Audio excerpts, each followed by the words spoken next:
Okay, let's unpack this. We're taking a deep dive into Psalm 117 today. Yes. The shortest one. Exactly. You Just know, 2 verses. It's tiny. But the question is, how does something so brief pack such a huge, like, universal message? right. That's the fascinating part. What's the core idea this tiny psalm wants you to get, and, well, why does it matter? Well, it's minimal text, maximal scope, really. It starts right off with this command, doesn't it? A global Well, directive. absolutely. Verse 1 just throws the gates wide open immediately.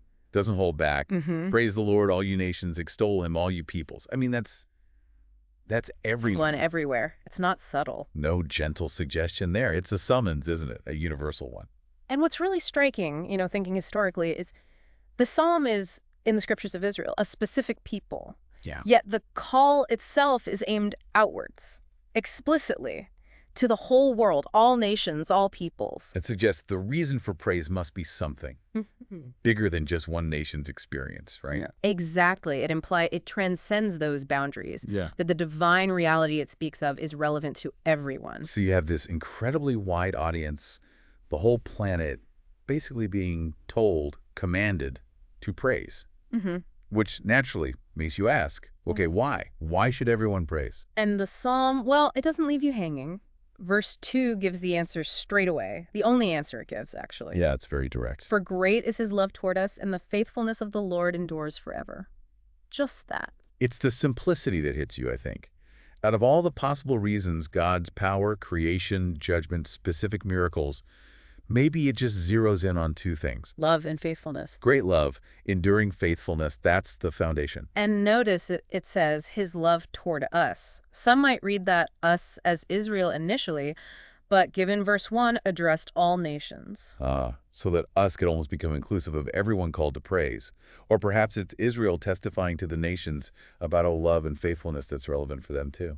It could be read in different ways, but the effect is that these core attributes, love and faithfulness, are presented as the basis for universal praise. They aren't limited. Right. They're part of God's character, presented as constant, enduring forever, not based on what people do or understand, necessarily. It's grounded purely in who God is. These qualities are portrayed as intrinsic, unchanging, available. So, connecting the dots, the Psalm seems to argue that the most basic, universally relevant reasons for praise are just God's love and God's faithfulness.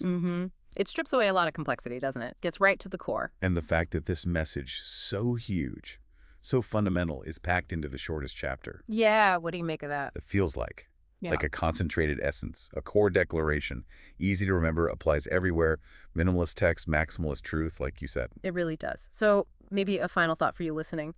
This text, just 2 verses, makes this incredibly powerful global statement about why praise is called for God's love, God's faithfulness. What does that tell us about the essential message it wants to get across? And, why present it so briefly, so focused? Something to chew on. Definitely. It's a small container holding something immense.